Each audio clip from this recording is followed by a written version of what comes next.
শ্রী মাত্রে নমঃ। আমাদের চ্যানেল দুর্গাকুল সর্বস্বমে আপনাদের সবাইকে স্বাগত। আজ আমরা কথা বলবো কাত্যায়নী দুর্গার দুটো বাহন সম্বন্ধে, সিংহ ও অসুর। অধিকাংশ বাঙালি মা দুর্গার সুপরিচিত প্রতিমূর্তি দেখেছেন, যেখানে দেবীর দক্ষিণ চরণ সিংহের ওপর ও বাম চরণ এক অসুরের ওপর স্থাপিত। কিন্তু আজও অনেকে জানেন না এরা কারা। উত্তরটি হলো, সিংহ আসলে মহাসিংহ, যিনি ভগবান নরসিংহ, আর অসুরটি হলো মহিষাসুর, যিনি হলেন স্বয়ং শিব। দেবী দুর্গার উভয়ই বাহন। অবাক লাগছে তো? চলুন তবে শাস্ত্রসমূহের আলোকে বিষয়টি বিশ্লেষণ করা যাক। প্রথমে মহাসিংহ প্রসঙ্গে আসি। মহাকাল সংহিতা 1.13.1129 মহাসিংহের মন্ত্র উদ্ধারে তাকে বলা হয়েছে, যার আয়ুধ বজ্রসম নখ এবং দন্ত। বজ্রসম নখ এবং দন্ত আয়ুধ যুক্ত কে বলুন তো? ভগবান নরসিংহ। হ্যাঁ, এটি তো সবাই জানেন যে দৈত্যপতি হিরণ্যকশিপুকে ভগবান নরসিংহ নিজের বজ্রসম নখ দ্বারাই বধ করেছিলেন। এরপর যদি আমরা অথর্ব বেদের অন্তর্গত নরসিংহ তাপনীয় উপনিষদ দেখি, সেখানে নরসিংহ ভগবানকে মৃত্যুরও মৃত্যু বলা হয়েছে।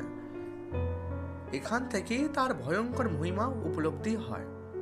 শাস্ত্র মতে ভগবান বিষ্ণু এই নরসিংহ রূপ ধারণ করার জন্য গুহ্যকালীর অনুগ্রহ প্রার্থনা করেছিলেন এবং তার আশীর্বাদে এই রূপে আবির্ভূত হয়েছিলেন। যদিও নরসিংহ বিষ্ণুরই রূপ, তবুও বিষ্ণু ধর্মোত্তর পুরাণে তাকে সংকর্ষণ ব্যূহের সঙ্গেও অভিন্ন রূপে দেখা হয়েছে। আবার মুন্ডমালা তন্ত্র ও চীনাচার তন্ত্রে বলা হয়েছে তিনি ত্রিপুরা ভৈরবীর তত্ত্বস্বরূপ ও পুত্ররূপেও পরিচিত। আবার টোডল তন্ত্রে এই নরসিংহকে ছিন্নমস্তা তত্ত্ব সম্পন্নও বলা হয়েছে। কালিকা পুরাণ 60.149 থেকে 152 এ একটি উল্লেখযোগ্য উক্তি আছে, হে দেবী, বিষ্ণু সিংহরূপে তোমাকে বহন করতে আর সক্ষম নন, অতএব আমার এই মহিষ দেহই তোমার বাহন হবে।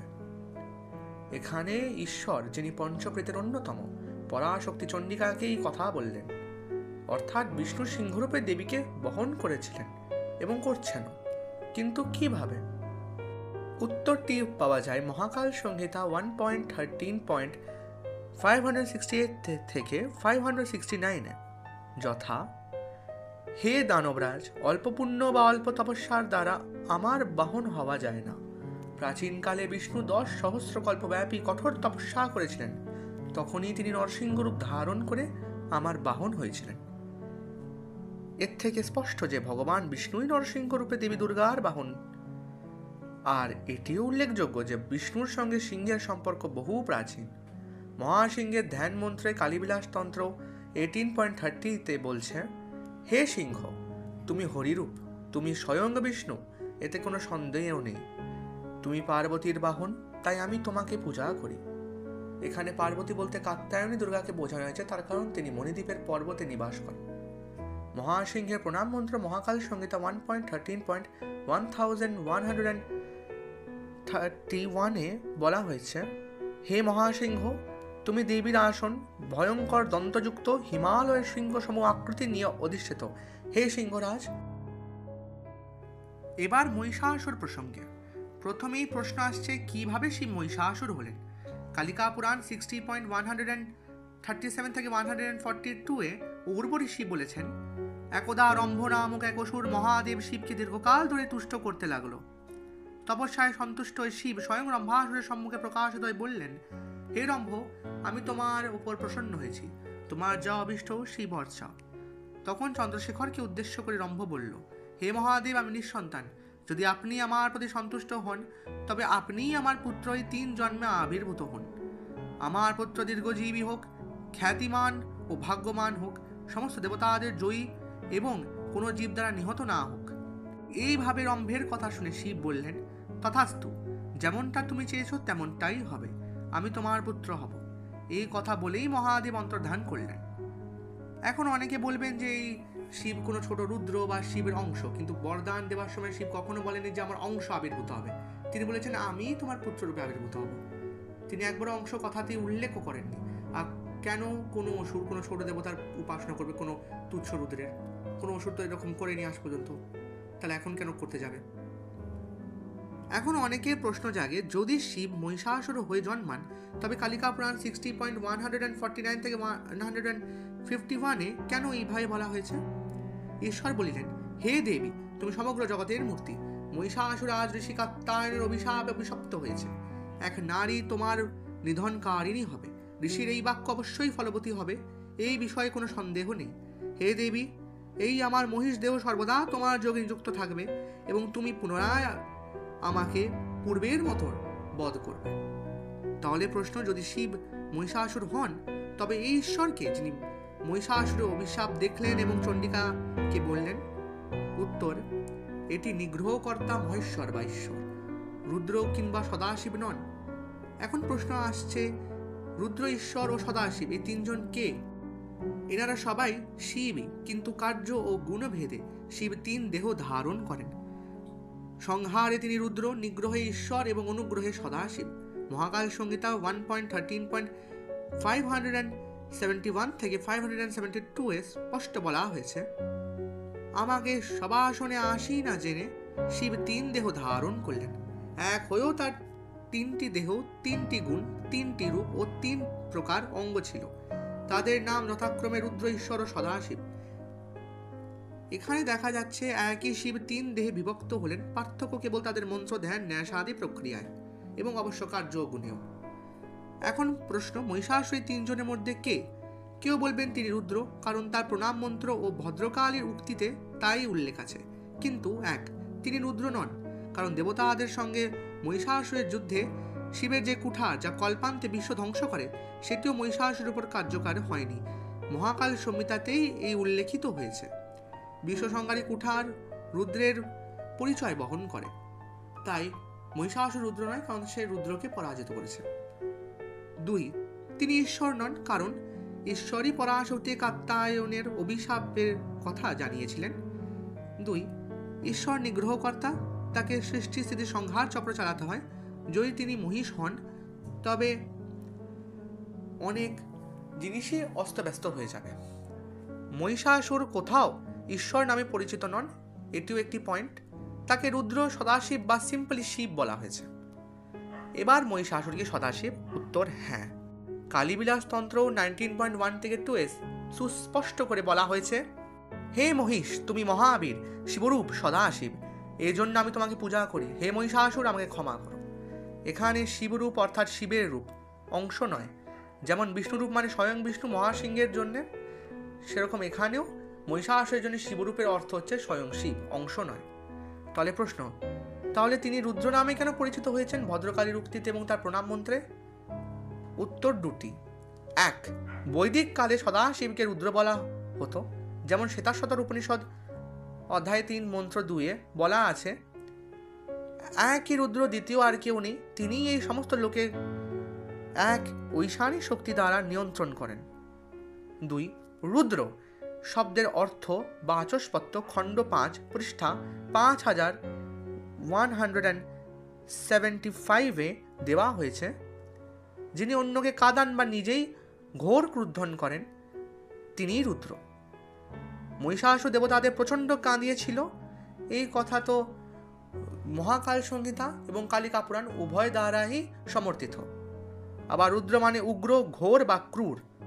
সদাশিবের অঘোর মুখ উপনিষদ মেরুতন্ত্রের ঘোর রূপেই বর্ণিত, তাই রুদ্রোপাধি সদাশিবের ক্ষেত্রেও প্রযোজ্য। সুতরাং মহিষাসুর রুদ্র নন, ঈশ্বরও নন, তিনি সদাশিব। এখনও কেউ বলবেন তিনি অংশ। এর উত্তরও আছে মহাকাল সংহিতা 1.13.589 থেকে 588। যদি তোমার মনে এই ইচ্ছা থাকে যে তুমি দেবীর সঙ্গে, অর্থাৎ আমার সঙ্গে, এখানে দেবী বলছেন, যুদ্ধ করবে না, ব্যরিত করবে, বরং দৃঢ় ভক্তি রেখে আমার চরণে চিরকাল থাকবে, তা কোনো দিনও হবে না। কেননা 1, দেবতারা স্বর্গচ্যুত হয়ে যোগ্যভাগবিহীন হয়ে লুকিয়ে পৃথিবীতে বাস করছে, তাদের রক্ষা করতে হবে। 2, তোমার চতুরঙ্গিনী সেনা 3 লোক ভরে ফেলেছে, তাকে নিধন করে এ ত্রিলোক খালি করতে হবে। 3, তুমি শিব, ব্রহ্মের বড় প্রভাবে অসুর রূপ ধারণ করেছ। 3 মন্বন্তরেরও কিছু বেশি সময় 3 লোকের রাজ্য ভোগ করেছ, এখন অসুর দেহে থাকা চলবে না। তোমাকে তোমার পুরে ফিরতে হবে। কাত্যায়ন ঋষির অভিশাপ রয়েছে, যুদ্ধে তোমার ভক্তি থাকবে না, এটি 4th পয়েন্ট। 5, কপত মুনির।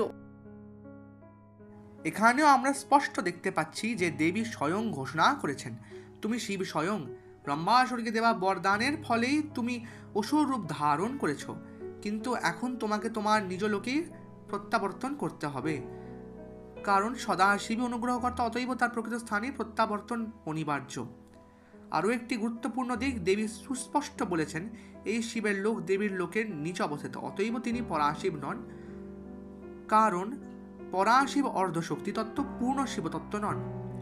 লোক মানচিত্র অনুসারে দেখা যায় দেবীর লোকের ঠিক নিচে যে লোক সম্পূর্ণ শিবতত্ত্বময়, সেটি সদাশিবের লোক। সুতরাং আরও প্রমাণিত হল মহিষাসুর আসলে সদাশিব স্বয়ং। এবার আমরা আসি মহিষাসুরের প্রণাম মন্ত্রে, যা মহাকাল সংহিতা 1.13.1136 থেকে 1139 বলা হয়েছে, যথা: হে অসুর রাজ, তুমি রুদ্র অর্থাৎ সদাশিব, যেমনটা আমি আগে বোঝালাম, স্বয়ং। তুমি দেবতাদের অহংকার ধ্বংসকারী পিতামহ ব্রহ্মার বড় প্রভাবে তুমি মহিষীর গর্ভ থেকে জন্মগ্রহণ করেছ। কাত্যায়নীর সঙ্গে যুদ্ধে লড়াই করার শক্তি আর কার আছে? তোমাকে বাদ দেওয়ার কোন অসুর যুদ্ধে ভগবান বিষ্ণুকে বন্দী করতে পেরেছে? আর কোন রাক্ষস যুদ্ধে দেবতাদের জয় করে তাদের দাস বানিয়েছে? কে 3 মন্বন্তর ব্যাপী নির্বিঘ্ন রাজ্য ভোগ করেছে? কার শতপরার্ধ সেনাবাহিনী ছিল? এসব কিছু কেবল তোমার ক্ষেত্রেই ঘটেছে। তাই হে রুদ্ররূপধারী মহিষাসুর, তোমাকে প্রণাম করি। এছাড়াও কালীবিলাস তন্ত্রে আমরা দেখতে পাচ্ছি যে ভগবতী কাত্যায়নী দুর্গার বাহন রূপে আমরা রক্তোৎপল রূপী ব্রহ্মাকেও পাচ্ছি। অনেকের ব্যাখ্যা অনুসারে যে মহিষের দেহ থেকে মহিষাসুর নির্গত হচ্ছে, তার মস্তক রুদ্র এবং ধর ঈশ্বরকে প্রতিনিধিত্ব করছে। সেই রূপে ব্রহ্মা, বিষ্ণু, রুদ্র, ঈশ্বর ও সদাশিব এই পঞ্চপ্রেতের ওপর আরূঢ় হয়েছেন বলে কাত্যায়নী পঞ্চপ্রেতাসনাও এক দিক থেকে হয়েছেন। তো আজকের মতন এখানে, হ্যাঁ জানি একটু ভিডিওটা ছোট হয়েছে, কারণ এর পরের যে ভিডিওটি হবে সেটি দেবী কাত্যায়নী দুর্গার মাহাত্ম্য এবং অকাল বোধন নিয়ে হবে, যা সম্পূর্ণ মহাকাল সংহিতার সম্মত বিষয় হবে। এরপরে ভিডিওগুলিতে আমি আমার দুর্গা পূজার যেই সিরিজ সেটি শুরু করব। প্রথম 2 ভিডিওতে আমি দুর্গা পূজার কাহিনী এবং কিছু বিশেষ কথাবার্তা বলে নেব, যেরকম দুর্গা পূজার 3টি কল্প, 2টি মত ইত্যাদি। এবং তারপর আমরা ষষ্ঠী থেকে শুরু করে সপ্তমী, অষ্টমী, নবমী, দশমী আদির পূজা আদি নিয়ে কথা বলবো। তন্ত্রোক্ত বিধানই দেবো আমি, হ্যাঁ চিন্তা নেই, কোনো জটিল বীজ আদি দেবো না। আমি যা যা মন্ত্র আছে সে সমস্ত কিছু মন্ত্র উদ্ধার করে মোটেও দেবো না, আমি খালি সেগুলো অ্যাজ ইট ইজ দিয়ে দেবো আর বলে দেবো এই মায়া বীজ বা এটা ওই বীজ, জাস্ট এরকম করে বলে দেবো। আমি তাদের অ্যাকচুয়াল নাম নিয়ে মোটেও বলবো না, যাতে কি যারা অ্যাকচুয়াল জ্ঞানী বা যোগ্য তারা ওইগুলোকে ডিকোড করে হেল্প নিয়ে নেবেন, আর যারা অজ্ঞানী বা যারা দেবীর মায়ায় মহাচ্ছন্ন তারা করতে পারবেন না। তো মেক শিওর আপনারা এই ভিডিওটাকে লাইক করেন, শেয়ার করেন, এবং যদি আমাদের চ্যানেলে নিউ থাকেন তো সাবস্ক্রাইব করবেন এবং অবশ্যই বেল আইকনটি প্রেস করে দেবেন, যাতে কি আপনারা সব থেকে প্রথমে ভিডিওগুলি দ্বারা আপডেটেড হন। আমরা আবার দেখা করব কিছু